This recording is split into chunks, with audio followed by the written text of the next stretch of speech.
This is a very interesting piece of history they never ever told us about. This is a dark secret. This is why now I believe 9/11 was inside job for sure in the Pentagon. Probably Oklahoma City, Charlie Kirk, JFK. They're all inside jobs and they work with Israel. The rich people do. Watch this shit. How come we never heard about this before? They left us out there to die.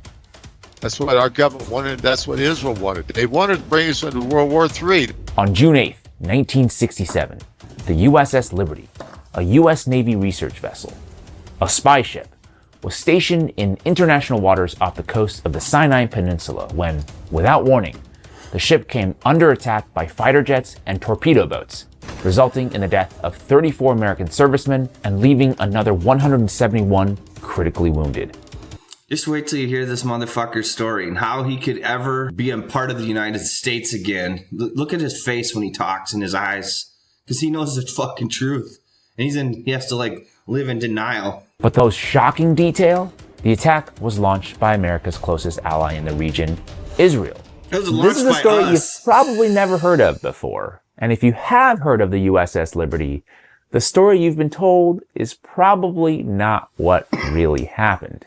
In the week following the attack on the Liberty, the U.S. Navy Court of Inquiry launched a swift investigation, which lasted just 7 days, with a report concluding that the incident was a tragic case of mistaken identity. Bullshit. Israel quickly issued an apology, claiming that they had confused the Liberty with an Egyptian vessel.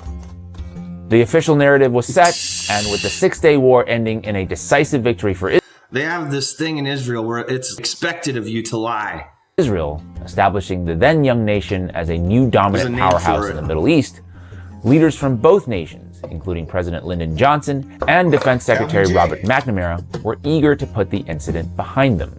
Yet, for the veterans of the Liberty, many questions and doubts lingered, and thus began 57 years of hell, where they were silenced, threatened. Could you fucking imagine? How does this guy live in the United States? How? Cast aside and abandoned by the very country they dedicated their lives to serving. Now, before we go any deeper, I just first off want to say I learned nothing of this sort in school. The attack on the Liberty isn't even a footnote in any history course, let alone a blurb. And secondly, a case of mistaken identity, a sham investigation, something's not adding up here. So to piece together the history of what petty officer aboard the USS Liberty, a survivor of the attack, and the president of the USS Liberty Veterans Association. And boy, you better. And the The CIA in Israel are they're best friends. They don't work for the government anymore. They work for the Rothschilds. The 1967 forever reshaped the Middle East, solidifying Israel's position as a dominant military power in the region. But the lead up to this conflict was marked by intense geopolitical maneuver conflict on the side of the Arab nations. President Kennedy had maintained a balanced approach in the Middle East, supporting Israel while trying to remain neutral. But after his assassination, there's a speech we can watch. President Lyndon Johnson took a much stronger stance in favor of Israel. In a now famous quote, Johnson told an Israeli diplomat, quote, "You have lost a very great friend, but you have found an even better one." And on the eve of the 6-day war, the United States sent one of its most advanced navies to international waters off the coast of the Sinai Peninsula. But some aboard the ship allege there was a far more sinister plan at play. One's going that way.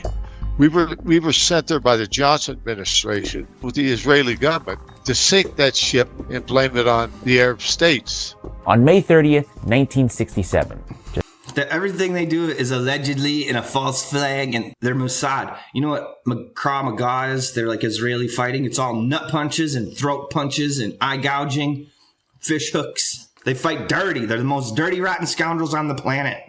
just 10 days before Israel's attack on the USS Liberty, General Mir Admit, the head of Mossad, and they have to fight like that because they are tiny. And they're smart, though. Most of them are all inbred now and crazy, but Einstein, Oppenheimer, all the fucking geniuses, like all the Nobel Prize winners are fucking Jewish, because when you get a hybrid once, and like all the Einsteins, they go after that and they breed people. That's what eugenics is and Nazism is all about. And the fucking Israel is 10 times worse than regular Nazis.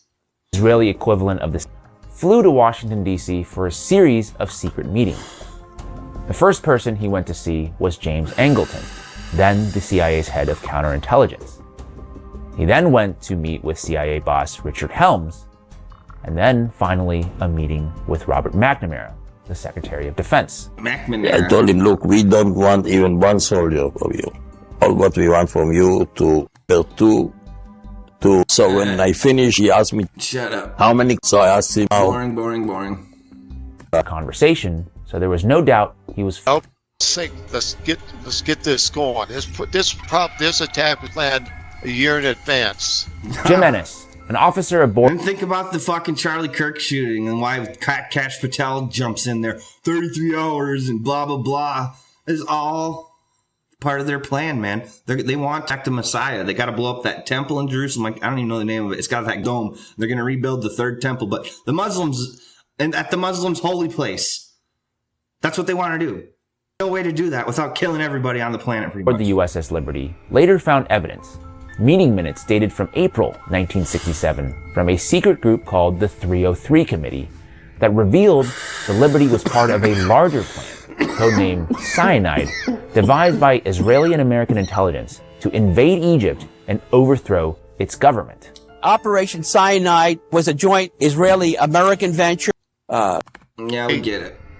To Cairo. We'll get to his And his air crew quickly scrambled to their B-52 bombers, reportedly armed with thermonuclear bombs, 2 to 4 a.m., before the USS Liberty was attacked at 5 a.m. California time, suggesting that the U.S. military and President Johnson had knowledge of the impending attack. Of course The they Liberty did. was under a deadly assault by Israeli fighter jets and torpedo boats. The dude counted 150 missile strikes to his boat. 150. And a torpedo that lifted it out of the water. And they said they couldn't sink it because the Israelis are retards. A declassified CIA document from November 1967, still partially censored, is quoted as saying the then Israeli Defense Minister Moshe Dayan personally ordered the attack on the ship, and that one of his generals adamantly opposed the action and said, "This is pure murder." In 2017,